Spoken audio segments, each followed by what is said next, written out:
Assalamualaikum warahmatullahi wabarakatuh. Alhamdulillahi rabbil alamin. Alladzi nahmaduhu wa nasta'inuhu wa nastaghfiruh. Wa na'udzu billahi min syururi anfusina wa min sayyiati a'malina. May yahdihillahu fala mudhillalah wa may yudlil falan tajida lahu waliyyan mursyida. Asyhadu an la ilaha illallah wa asyhadu anna Muhammadan abduhu wa rasuluhu la nabiyya ba'd. Allahumma fasholli wa sallim ala hadzal nabiyil karim wa ala alihi wa ashabihi ajma'in. Bapak-bapak, ibu-ibu yang saya hormati serta generasi muda yang saya sayangi, baiklah pada kesempatan yang berbahagia ini kita akan melanjutkan pembacaan buku biografi Rasulullah, sebuah studi analitis berdasarkan sumber-sumber yang otentik yang disusun oleh Dr. Mahdi Rizqullah Ahmad. Baik, kita akan melanjutkan tentang awal-awal perkembangan dakwah Islam di Makkah. Bismillahirrahmanirrahim. Arkian, orang yang pertama kali berani membaca Al-Quran dengan suara lantang di Mekah setelah Rasulullah SAW adalah Abdullah ibnu Mas'ud. Bahkan ia tetap melakukan hal itu kendati beberapa sahabat sudah mengingatkannya tentang penganiayaan kaum musyrik yang akan menimpanya bila perbuatannya sampai diketahui oleh mereka. Dan benar, ketika Abdullah ibnu Mas'ud tengah melakukan hal itu, tiba-tiba sekelompok orang musyrik memukul wajahnya sampai berbekas. Maka salah seorang sahabat berkata kepadanya, "Inilah yang kami khawatirkan selama ini." Namun Abdullah ibnu Mas'ud justru menjawab, "Memang sekarang ini musuh-musuh Allah tidak ada yang lebih lemah dari mereka. Namun demikian, bila kalian menghendaki, maka aku akan mendatangi mereka pagi-pagi sekali untuk membalas perbuatan mereka terhadapku ini." Maka kaum muslimin berkata, "Jangan, sudah cukup bagimu membalas mereka dengan terus memperdengarkan apa yang mereka benci." Penganiayaan lain juga menimpa Utsman bin Affan. Syahdan, pamannya, pernah menutupi beliau dengan tikar yang terbuat dari dedaunan pohon kurma dan kemudian mengasapinya dari bawah. Diriwayatkan pula bahwa ketika Utsman baru saja masuk Islam, pamannya yang bernama Hakam ibnu Abdul As bin Umayyah mengikatnya dengan seutas tali dadung. Lalu ia bersumpah tidak akan melepaskan tali tersebut sampai Utsman mau meninggalkan Islam. Akan tetapi saat itu juga Utsman bersumpah tidak akan meninggalkan ajaran Islam untuk selama-lamanya.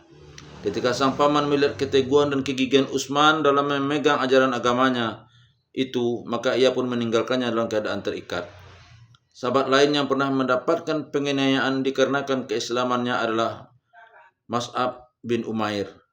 Al-Kisah ketika mengetahui bahwa ia telah masuk Islam, ibundanya pun membuatnya kelaparan dan kemudian mengusirnya dari rumah. Padahal di Mekah waktu itu ia terkenal sebagai pemuda yang selalu hidup dalam kemewahan dan kenikmatan dunia. Akibatnya setelah diusir tersebut, kulitnya yang halus dan putih menjadi bersisik dikarenakan harus bekerja keras untuk mencukupi dan mengurus dirinya sendiri. Selain itu, orang-orang musyrik juga sempat akan menganiaya Umar bin Khattab ketika diketahui telah masuk Islam. Bahkan seandainya Allah Subhanahu wa taala tidak menolongnya melalui perantaraan As bin Wail, niscaya Umar waktu itu sudah terbunuh oleh mereka. Sahabat lain yang pernah dianiaya kaum musyrikin adalah Utsman bin Mat'un. Diriwayatkan sekembalinya dari hijrah yang pertama ke Habasah, ia berada di bawah perlindungan Walid bin Mughirah. Namun ketika ia melihat orang-orang musyrik menyakiti dan menganiaya kaum muslimin yang lain, sementara dia sendiri selalu aman, ia pun menolak jaminan perlindungan Walid. Bahkan karena rasa solidaritasnya yang tinggi, ia pun ingin mendapatkan penganiayaan sebagaimana kaum muslimin yang lain. Syahdan, beberapa waktu kemudian Labid bin Rabi'ah datang ke Mekah untuk menyenandungkan syairnya di hadapan orang-orang Quraisy. Dalam syairnya itu ia berkata, "Ketahuilah sesungguhnya segala sesuatu selain Allah itu batil." Mendengar hal itu Utsman bin Mat'un menyela, "Kamu benar." Kemudian ketika Labid berkata, "Setiap kenikmatan pasti akan sirna," Utsman pun menimpali, "Kamu salah, karena kenikmatan surga tidak akan pernah sirna." Mendengar hal itu Labid berseru, "Wahai orang-orang Quraisy, ucapannya itu telah mengganggu tamu kalian ini. Sejak kapankah perkataan seperti itu ada pada kalian? Salah seorang Quraisy yang hadir menjawab, perkataan seperti itu jugalah yang diyakini oleh orang-orang bodoh yang bersamanya. Mereka telah meninggalkan agama kita, maka sekali-kali kamu tidak akan pernah berkenaan dengan perkataannya itu. Mendengar jawaban itu, Utsman berusaha membantah hingga terjadi perdebatan mulut yang sangat sengit di antara keduanya. Karena tak sabar, orang Quraisy itu bangkit mendatangi Utsman dan kemudian menampar matanya hingga lembam dan berwarna hijau. Ternyata saat itu Walid bin Mughirah juga hadir dan melihat apa yang terjadi, maka ia berkata kepada Utsman, "Demi Tuhan, wahai putra saudaraku, seandainya matamu yang terkena pukulan itu membutuhkan bantuanku, niscaya aku akan melindunginya." Akan tetapi Utsman berkata, "Demi Allah, sesungguhnya mataku yang masih sehat ini justru ingin merasakan seperti yang dirasakan oleh saudaranya itu demi membela agama Allah. Dan ketahuilah, sesungguhnya saat ini aku sudah berada di bawah perlindungan Zat yang Maha Mulia dan Maha Kuasa darimu, wahai Abu Abdus Syam." Walid berkata, "Wahai anak saudaraku, seandainya dirimu masih menginginkan perlindunganku pun, niscaya aku masih akan menerimamu." Namun sekali lagi Utsman menjawab, "Tidak." Begitu pula dengan Zubair bin Awam. Ia pernah disekap oleh pamannya dalam sebuah ruangan yang sempit dan kemudian bagian atapnya dibakar dengan api. Setelah itu pamannya berkata, "Kembalilah kamu kepada kekafiran, maka aku akan melepaskanmu." Namun Zubair menjawab, "Aku tak akan pernah kembali kepada kekafiran untuk selama-lamanya." Penganiayaan ini tidak hanya terjadi di Mekah saja, sebab beberapa orang muslim dari kabilah-kabilah yang tinggal di luar Mekah pun mengalami berbagai macam bentuk penganiayaan dari orang-orang kafir. Ibnu Sa'ad menuturkan, Al-Kisah Ibnu Syarik Ghaziah binti Jabir bin Hakim bersama suaminya akhirnya masuk Islam. Beberapa waktu kemudian, sang suami pergi berhijrah bersama Abu Hurairah dan sejumlah kaumnya. Melihat sang suami tak ada di tempat, saudara suaminya Abu Al-Aqar mendatangi Ummu Syarik untuk menanyakan tentang agamanya. Maka dengan tenang Ummu Syarik mengatakan bahwa dirinya telah masuk Islam. Maka mereka pun murka dan bersumpah akan menganiaya Ummu Syarik sampai mau meninggalkan Islam. Lantas mereka selalu membawa serta Ummu Syarik kemanapun mereka pergi. Namun dalam setiap perjalanan itu mereka menaikkannya ke hewan kendaraan yang paling buruk dan paling kotor. Lebih dari itu mereka hanya memberi makan wanita ini dengan sepotong roti dan madu, tanpa pernah memberinya air minum sama sekali. Sampai di situ wanita ini sama sekali tidak goyah sedikit pun imannya. Walhasil akhirnya mereka memanggang Ummu Syarik di bawah panasnya terik matahari sampai pingsan tak sadarkan diri. Mereka melakukan hal itu selama 3 hari berturut-turut. Dan pada hari ketiga mereka kembali meminta perempuan itu untuk meninggalkan agamanya. Namun ia terlihat justru mengangkat satu jarinya ke langit sebagai tanda pengesaan kepada Allah dengan tubuh yang lunglai dan tak lagi sadar dengan apa yang mereka katakan. Namun pada saat itu hampir sekarat itu, tiba-tiba Allah Subhanahu wa taala memuliakan perempuan ini dengan mengirimkan seember air yang tak diketahui dari mana datangnya. Maka ia pun segera menego air itu dan keajaiban itulah yang kemudian menyebabkan keluarga suaminya masuk Islam dan menjadi pengikut Rasulullah sallallahu alaihi wasallam. Yang juga tak luput dari catatan sejarah adalah kisah penganiayaan kaum kafir terhadap Abu Dzar Al-Ghifari dikarenakan keislamannya. Disebutkan tak lama setelah mendengar kabar tentang Rasulullah sallallahu alaihi wasallam dan ajarannya, ia langsung pergi ke Mekah untuk menjumpai Rasulullah sallallahu alaihi wasallam. Sesampainya di Mekah, ia mencoba bertanya kepada para penduduk Mekah tentang keberadaan Rasulullah sallallahu alaihi wasallam. Namun nasib sial menimpa Abu Dzar. Mereka justru memukulinya hingga pingsan, bahkan katanya hampir meninggal dunia. Untungnya Abbas radhiyallahu an waktu segera datang dan menolongnya dari siksaan mereka. B. Penyiksaan terhadap para budak. Singkat kata, akhirnya orang-orang kafir melampiaskan rasa kemarahan dan kedengkian mereka terhadap Islam dan para pengikutnya kepada budak-budak yang masuk Islam. Pasalnya dalam pandangan mereka, para budak saya ini tidak akan memiliki kekuatan untuk melakukan perlawanan. Bahkan kebanyakan siksaan fisik yang mereka tujukan kepada para budak ini sangat keji dan tidak beradab. Perlu diketahui bahwa Allah Subhanahu wa taala memaafkan perkataan apapun yang keluar dari mulut orang muslim yang disiksa ketika sudah tidak mampu berbuat apa-apa lagi selain mengatakan perkataan-perkataan tersebut. Terkait dengan ini, Sa'id Ibnu Jubair pernah bertanya kepada Ibnu Abbas, akankah orang-orang musyrik senantiasa melakukan penyiksaan di luar batas kepada para pengikut Rasulullah sallallahu alaihi wasallam selagi mereka tidak mau meninggalkan agama mereka? Ibnu Abbas menjawab, "Benar demi Allah. Sesungguhnya mereka akan terus menyiksa para sahabat atau membuatnya kelaparan dan kehausan. Lalu mereka akan memukulnya dengan keras secara bertubi-tubi hingga membuatnya tak kuasa duduk tegak. Bahkan siksaan itu tak akan berhenti sebelum seorang muslim memenuhi permintaan mereka, dan tak jarang mereka berkata kepada si Muslim yang sedang sekarat itu, "Bukankah Lata dan Uzza itu Tuhanmu selain Allah?" Sampai si Muslim dengan terpaksa menjawab, "Ya." Jawaban seperti ini tentu saja tidak lahir dari hatinya yang paling dalam, melainkan dikarenakan ia sudah tak kuasa lagi menahan siksaan. Tentang hal tersebut Ibnu Katsir mengatakan, tentang kondisi seperti itulah Allah menurunkan firman-Nya, "Barang siapa kafir kepada Allah, sudah dia beriman, dia mendapat kemurkaan Allah, kecuali orang-orang yang dipaksa kafir, padahal hatinya tetap tenang dan beriman, dia tidak berdosa. Akan tetapi orang-orang yang melapangkan dadanya untuk kekafiran, maka kemurkaan Allah menimpanya dan baginya azab yang besar." Quran Surah An-Nahl 106. Ibnu Mas'ud menuturkan, orang yang pertama kali menunjukkan keislamannya ada 7. Rasulullah SAW, Abu Bakar, Ammar dan ibunya Samiyah, Suhaib, Bilal dan Miqdad. Adapun Rasulullah SAW belum mendapat perlindungan dari pamannya dan Abu Bakar dilindungi oleh kaumnya. Adapun yang lainnya telah disiksa oleh kaum musyrikin. Mereka ada yang dipukul dengan besi dan ada pula yang dipanggang di bawah terik matahari di padang pasir. Maka tidak seorang pun dari mereka ini yang akhirnya tidak menuruti kemauan orang-orang musyrik kecuali Bilal. Ia benar-benar telah mengorbankan dirinya hanya untuk Allah. Dan akhirnya kaumnya menyeretnya keliling kota Makkah, sedangkan ia terus berucap, "Ahad, Ahad." Siksaan terhadap keluarga Yasir. Dalam sejarah Islam, keluarga ini termasuk salah satu contoh kaum lemah yang pernah disiksa oleh kaum musyrik dikarenakan kategori mereka dalam mempertahankan keimanan dan keislaman mereka. Dituturkan Bani Makhzum telah menyeret mereka ke tengah-tengah Sahara kota Makkah di bawah panasnya terik matahari dan kemudian menyiksa mereka. Beberapa waktu kemudian Rasulullah SAW melintas di depan mereka, sedang mereka saat itu tengah disiksa. Maka Rasulullah SAW bersabda, "Kabarkanlah kepada keluarga Ammar dan Yasir, sesungguhnya tempat kembali kalian adalah surga." Orang pertama meninggal yang dunia sebagai syahid dari keluarga ini secara khusus dan dari umat Islam secara umum tak lain adalah ibu Ammar, yaitu Samiyah binti Kabat. Abu Jahal telah menusuknya dengan tombak tepat di bagian kemaluannya. Perlakuan biadab inilah yang telah menyebabkan wanita mulia ini meninggal dunia. Yasir juga meninggal dunia dalam penyiksaan tersebut. Begitu pula dengan putranya Abdullah. Orang yang kafir telah memanahnya sehingga ia meninggal dunia. Mereka juga menyiksa Ammar dengan berbagai macam siksaan dan memaksanya untuk mengucapkan kalimat kekafiran dengan mulutnya. Sebagian besar ahli tafsir menyebutkan bahwa penyebab turunnya ayat, "Barang siapa kafir kepada Allah, sudah ia beriman, dia mendapat kemurkaan Allah, kecuali orang yang dipaksa kafir, padahal hatinya tetap tenang dalam beriman, dia tidak berdosa. Akan tetapi orang yang melapangkan dadanya untuk kekafiran, maka kemurkaan Allah menimpanya dan baginya azab yang besar." Quran Surah An-Nahl 106. Adalah kategori sikap Ammar bin Yasir dalam peristiwa tersebut. D. Penyiksaan terhadap Bilal.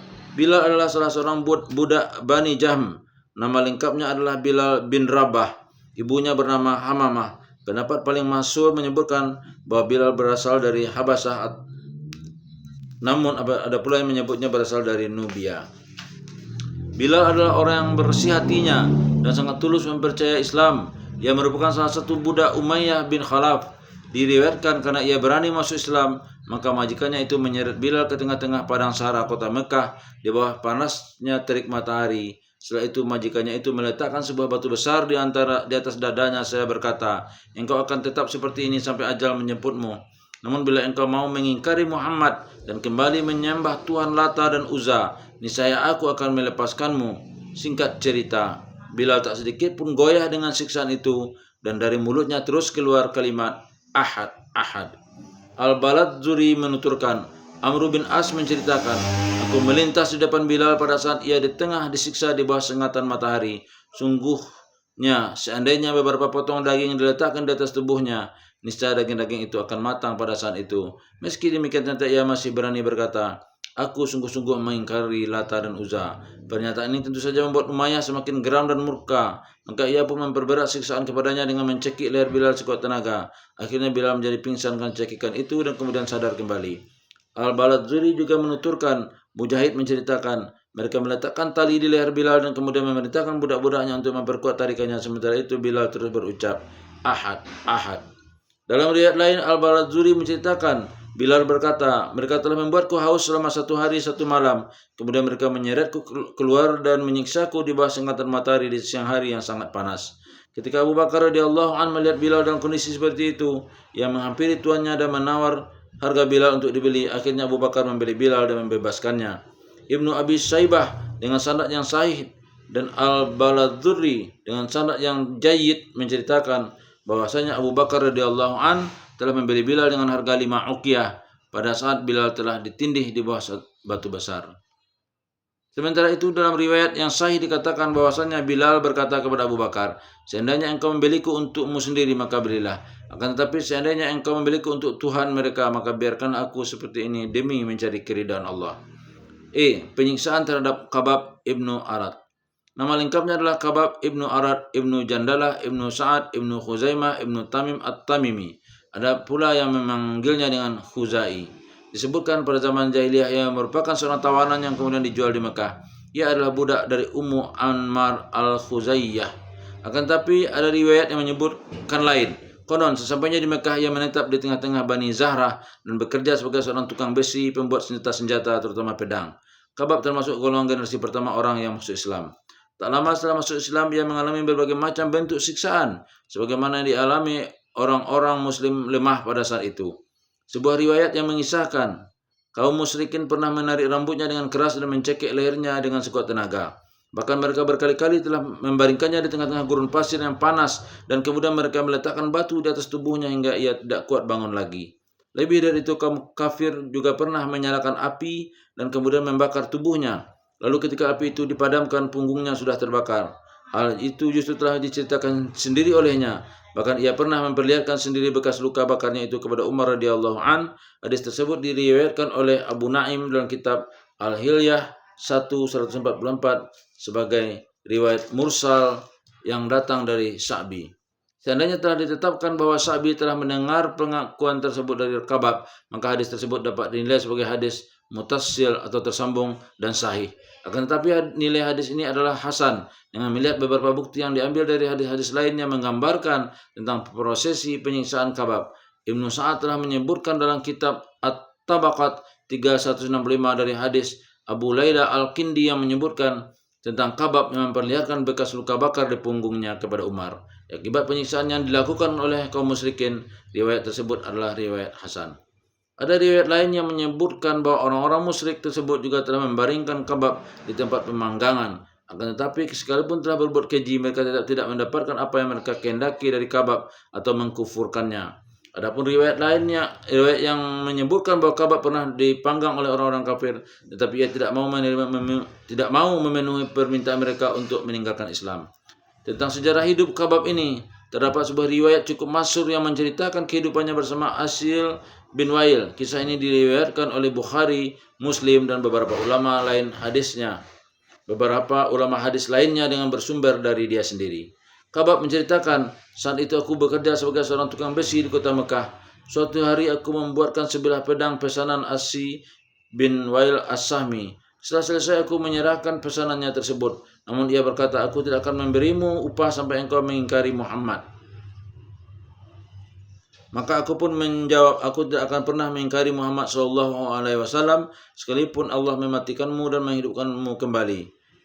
As ibnu Wail pun gerah dan berkata, apabila Allah mengambil nyawaku dan kemudian menghidupkanku lagi serta memberiku harta dan anak, niscaya aku akan melunasi hutangku padamu. Maka pada saat itulah Allah menurunkan firman-Nya ini. Maka apakah kamu telah melihat orang yang kafir kepada ayat-ayat kami dan ia mengatakan, pasti aku akan diberi harta dan anak? Adakah ia melihat yang gaib atau ia telah membuat perjanjian di sisi Tuhan yang Maha Pemurah? Quran Surat Maryam 77-78. Sadan, ketika siksaan yang menimpa Khabab dan saudara-saudaranya sesama muslim yang lemah semakin menjadi-jadi, mereka mengadu kepada Rasulullah SAW. Bukhari menuturkan, Khabab menceritakan, maka kami mengadu kepada Rasulullah SAW sedang beliau saat itu tengah berselimutkan kain beludru di bawah Ka'bah. Kami berkata kepada beliau, tidakkah engkau mau menolong kami dan berdoa untuk kami? Rasulullah SAW menjawab, ketahuilah, salah seorang dari kaum beriman sebelum kalian pernah dibuatkan lubang dan kemudian disekap di dalamnya. Setelah itu seseorang datang kepadanya dengan membawa gergaji, menaruhnya di atas kepalanya dan kemudian membelah kepalanya dengan gergaji itu menjadi dua. Namun semua itu tak pernah membuatnya berniat untuk meninggalkan agamanya. Bahkan seseorang dari mereka ada yang pernah disisir kulitnya dengan sisir besi hingga dagingnya terkelupas dari tulang-tulang dan jaringan sarafnya. Akan tetapi hal itu juga tak membuatnya berpikir untuk meninggalkan agamanya. Demi Allah, semua itu akan terjadi Semua itu akan terus terjadi hingga seorang pengendara dari San'a ke Hadramaut merasakan kemudahan dan ketentraman, yakni ketika ia tidak lagi merasa takut kecuali kepada Allah, atau ketika ia hanya khawatir serigala akan memakan domba-dombanya. Maka mengapa kalian terburu-buru? Kondisi para budak pada umumnya. Di antara budak-budak yang masuk Islam pada saat itu adalah Hamamah ibunda Bilal, Amir ibnu Fairah, Ummu Ubais, Zunairah, Nahdiyah dan putrinya, dan seorang budak perempuan Bani Adi yang pernah disiksa oleh Umar bin Khattab sebelum dirinya masuk Islam. Disebutkan semua budak ini telah dibebaskan oleh Abu Bakar radhiyallahu an. Ketika Abu Kahfah mengetahui bahwa putranya Abu Bakar membebaskan para budak tersebut, ia berkata, "Wahai putraku, aku melihatmu telah membebaskan budak-budak yang lemah itu. Tapi bila kamu terus melakukan apa yang selama ini kamu lakukan, maka kamu akan membebaskan budak-budak laki yang nantinya akan menentang dan melawanmu." Maka Abu Bakar menjawab, "Wahai ayahku, apa yang aku inginkan adalah apa yang juga dikehendaki oleh Allah Subhanahu wa taala." Peristiwa itulah yang kemudian menyebabkan turunnya firman Allah, "Adapun orang-orang yang memberikan hartanya di jalan Allah dan bertakwa dan membenarkan adanya pahala yang terbaik itu surga, maka kami akan menyiapkan baginya jalan yang mudah." Sampai pada firman Allah, "Padahal tidak ada seorang pun memberikan suatu nikmat kepadanya yang harus dibalasnya, tetapi dia memberikan itu semata-mata karena mencari keridhaan Tuhannya yang maha tinggi, dan kelak dia benar-benar mendapat kepuasan." Quran Surah Al-Lail 5:21. Sebuah riwayat menceritakan pada saat Abu Bakar membebaskan Zunairah, mata budak perempuan tersebut telah buta. Maka seorang Quraisy berkata, yang menghilangkan penglihatannya itu adalah Lata dan Uzza. Mendengar hal itu, Zunairah berkata, "Mereka semua adalah pendusta demi Ka'bah. Sesungguhnya Lata dan Uzza itu tidak sedikit pun bisa mendatangkan bahaya dan juga manfaat bagiku." Demikianlah akhirnya Allah pun mengembalikan penglihatannya seperti semula. Dikisahkan Abu Fakihah, budak Bani Abdul Dar, kedua kakinya pernah diikat oleh kaum musyrikin dan kemudian diseret di sebuah jalan makadam. Dan maksud dari perbuatan mereka ini tidak lain adalah agar Abu Fakihah meninggalkan agamanya. Hikmah dan pelajaran. A. Barangkali ada yang bertanya-tanya, mengapa Rasulullah SAW dan para sahabatnya saat itu harus mendapatkan berbagai macam siksaan? Padahal bukankah beliau dan para pengikutnya itu berada di jalan yang benar? Mengapa Allah Subhanahu wa taala juga tidak melindungi mereka? Bukankah mereka adalah tentara-tentara Allah? Bahkan di antara mereka terdapat Rasulnya. Maka sebagai jawabannya adalah perlu diingat bahwasanya sifat pertama manusia yang hidup di dunia ini adalah mukallaf, dibebani tanggung jawab. Selanjutnya berdakwah kepada Islam dan berjihad untuk meninggikan kalimatnya adalah salah satu dari tanggung jawab tersebut. Dan tanggung jawab tersebut juga merupakan salah satu bagian dari ibadah yang harus dilakukan manusia terhadap Allah Subhanahu wa taala sebagai salah satu dari sekian banyak unsur terpenting dari ketuhanan Allah Subhanahu wa taala. Sebagai salah satu dari sekian banyak unsur terpenting dari ketuhanan Allah Subhanahu wa taala, dalam Al-Qur'an Allah telah menegaskan, "Dan aku tidak menciptakan jin dan manusia melainkan supaya mereka menyembahku." Quran Surah Az-Zariyat 56. Singkatnya dapat disimpulkan bahwasanya penghambaan manusia kepada Allah merupakan salah satu bentuk dari tanggung jawab tadi, dan sebuah tanggung jawab tentunya membawa berbagai konsekuensi dan kewajiban. Berjuang melawan ego dan hawa nafsu, serta harus tetap teguh dalam menghadapi berbagai ujian dan cobaan. Oleh karena itu, ujian dan cobaan juga merupakan salah satu sarana untuk membedakan kejujuran, ketulusan dengan kebohongan atau kepalsuan. Tentang pentingnya ujian ini Allah Subhanahu wa taala berfirman, Alif Lam Mim. Apakah manusia itu mengira bahwa mereka dibiarkan saja mengatakan kami telah beriman, sedang mereka tidak diuji lagi? Dan sesungguhnya kami telah menguji orang-orang sebelum mereka. Maka sungguhnya Allah mengetahui orang-orang yang benar, dan sungguhnya Dia mengetahui orang-orang yang dusta. Quran Surah Al-Ankabut 1-3. Kemudian Allah berfirman, apakah kamu mengira bahwa kamu akan masuk surga, padahal belum nyata bagi Allah orang-orang yang berjihad di antaramu, dan belum nyata orang-orang yang sabar. Quran Surah Al-Imran 142. Bila demikian halnya, maka seorang muslim tidak seharusnya merasa putus asa ketika menghadapi berbagai kesulitan dan cobaan. Sebaliknya, untuk menyesuaikan diri dengan watak dari agama ini, maka seorang muslim harus selalu teguh berpegang pada keimanannya dan sabar dalam menjalankan setiap kewajibannya. Artinya, hendaknya setiap muslim harus lebih mengingat kabar gembira yang berisi kemenangan abadi yang dijanjikan Allah setiap kali mendapatkan bahaya dan bencana. Betapapun Allah Subhanahu wa taala telah mengatakan, apakah kamu mengira bahwa kamu akan masuk surga, padahal belum datang kepadamu cobaan, sebagaimana halnya orang-orang terdahulu sebelum kamu. Mereka ditimpa oleh malapetaka dan kesengsaraan, serta digoncangkan dengan berbagai macam-macam cobaan, sehingga berkatalah Rasul dan orang-orang yang beriman bersamanya, bilakah datang pertolongan Allah?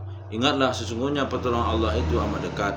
Quran Surah Al-Baqarah 214. B. Menurut para ulama, memilih prinsip azimah atau keteguhan, mempertahankan keimanan diri pada saat berada di bawah tekanan atau keadaan terpaksa itu lebih baik daripada menggunakan ruksah atau keringanan untuk berbuat apa saja demi keselamatan diri. Dan bagi seorang pemimpin atau penguasa pun, mempergunakan azimah dan meninggalkan ruksah adalah lebih baik dan sangat dianjurkan. Menurut para ahli fikih, ukuran terpaksanya suatu keadaan itu adalah sampai sejauh mana kemampuan orang yang memaksa dalam menjalankan ancamannya. Adapun bagi kaum muslimin, kebanyakan masyarakat awam yang lebih memilih ruksah, maka tindakan tersebut tidak bisa menjadi bukti rusaknya keimanan atau akidah mereka. Hal ini secara tersirat telah dijelaskan oleh Rasulullah SAW dalam sabdanya kepada Ammar bin Yasir. Beliau bersabda, apabila mereka musuh-musuhmu memaksamu untuk kembali menyebut nama-nama Tuhan mereka, lakukanlah. Artinya bila hal seperti itu yang harus terjadi dan ia lakukan, maka seseorang yang melakukannya tidak bisa disebut kafir selama hatinya tetap kukuh beriman. Mengomentari sikap dan langkah yang diambil oleh Ammar bin Yasir saat menghadapi siksaan kaum kafir tadi, Ibnu Katsir mengatakan, berangkat dari peristiwa tersebut, para ulama sepakat bahwa seseorang yang berada di bawah tekanan dan paksaan orang kafir diperbolehkan untuk mengikuti apa saja yang dikehendaki orang kafir demi mempertahankan nyawanya. Akan tetapi ia juga diperbolehkan untuk bersikap teguh dan terus berjuang mati-matian, seperti yang dilakukan oleh Bilal bin Rabah radhiyallahu an ketika menolak semua permintaan orang-orang yang menyiksanya tadi. Padahal seperti kita saksikan, mereka telah melakukan berbagai hal buruk dan keji kepadanya. Begitu pula dengan Hubaib ibnu Zaid al-Ansari. Ketika Musailamah al-Kadzab berkata kepadanya, apakah engkau bersaksi bahwa Muhammad adalah seorang Rasul? Dengan tegas Hubaib menjawab benar. Kemudian Musailamah bertanya kembali, apakah engkau bersaksi bahwa aku adalah seorang Rasul Allah? Hubaib menjawab, aku sama sekali belum mendengarnya. Karena geram, akhirnya Musailamah pun memotong-motong tubuhnya. Hubaib tetap teguh pada keimanan dan pendiriannya. Jadi yang lebih utama hendaknya seorang muslim berusaha tetap berada di dalam agamanya sekalipun kematian telah mengintipnya. Sebagaimana dikemukakan oleh Ibnu Asakir dalam catatan biografi Abdullah Ibnu Hazafah As-Sahmi. Dalam komentarnya atas sikap yang diambil dalam kondisi seperti ini, Ibnu Jazi berkata, mengucapkan kalimat-kalimat kekafiran karena suatu keterpaksaan adalah diperbolehkan. Terkait dengan keterpaksaan atau pemaksaan yang memperbolehkan seseorang untuk mengucapkan kalimat-kalimat itu, Ahmad menyampaikan dua hal. Pertama, orang yang dipaksa tersebut merasa takut akan kehilangan nyawanya atau teraniaya dengan sebagian tubuhnya sehingga ia tidak melakukan apa yang dipaksakan kepadanya. Kedua, perbuatan menakut-nakuti atau ancaman adalah tidak termasuk pemaksaan sampai terbukti adanya siksaan. Namun seandainya siksaan yang diancamkan itu benar-benar terjadi, maka orang yang disiksa tersebut diperbolehkan untuk mengalah dengan mengikuti kehendak yang memaksa. Akan tetapi yang lebih utama adalah tetap tidak melakukannya dan tetap bertahan. Berbagai sikap dan bentuk keteguhan kaum mukminin yang berasal dari berbagai kabilah yang berbeda-beda dalam mempertahankan keyakinan terhadap agamanya dan ketulusan mereka untuk senantiasa berada di sisi Tuhannya merupakan contoh tingkat tawakalan kepada Allah yang sangat tinggi dan luhur. Bagaimanapun, sejarah tidak akan pernah melupakan berbagai sikap keimanan kaum muslimin generasi pertama tersebut. Mereka tak lain adalah teladan yang harus dicontoh oleh setiap muslim dimanapun dan kapanpun berada. Ingat, dimanapun dan kapanpun, para musuh-musuh Islam tidak akan pernah berhenti menghalang-halangi dakwah Islam. Mereka akan senantiasa berupaya dengan berbagai macam cara untuk memadamkan cahaya Islam dan memusuhi para penyerunya. Bahkan meskipun cara dan prasarana yang mereka pergunakan akan selalu berubah dan berganti, namun tujuan mereka adalah tetap sama, menghancurkan Islam dan ajaran-ajarannya, sebagaimana yang dilakukan dan dikehendaki oleh orang-orang kafir Quraisy dalam melawan kaum muslimin Mekah pada waktu itu.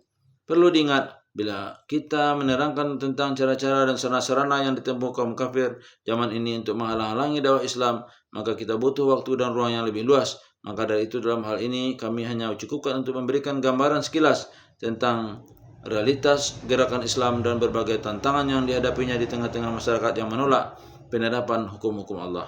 Adalah merupakan kebijaksanaan Allah yang sangat luar biasa ketika kaum Quraisy menawarkan beberapa upaya kompromi kepada Rasulullah SAW. Sebab di dalam realitas ini terdapat berbagai macam pelajaran berharga bagi kaum muslimin. Seperti kita lihat, Rasulullah SAW selalu dengan tegas menolak tawaran kompromi yang mereka selalu tawaran kompromi mereka yang selalu berujung untuk menggiring Rasulullah Shallallahu Alaihi Wasallam agar meninggalkan dakwahnya. Dengan penolakan tersebut sebenarnya Rasulullah Shallallahu Alaihi Wasallam ingin menegaskan pada catatan sejarah bahwa tujuannya hanya satu, yaitu menegakkan Islam dan menjawab keraguan-keraguan mereka yang meragukan tujuan-tujuan dakwah Islam. Bahwa Islam dan dakwahnya dan berbagai langkah serta sikap Rasulullah Shallallahu Alaihi Wasallam yang terekam dalam sejarahnya ini nantinya diharapkan dapat bukti bahwa semua yang beliau lakukan adalah hanya untuk satu tujuan, tegaknya Islam di muka bumi. Baik kaum muslimin yang berbahagia, kita cukupkan dulu sampai di situ. Insyaallah kita akan lanjutkan lagi dengan judul mendatangi dan menghasut kaum muslimin yang berada di luar Mekah. Assalamualaikum warahmatullahi wabarakatuh.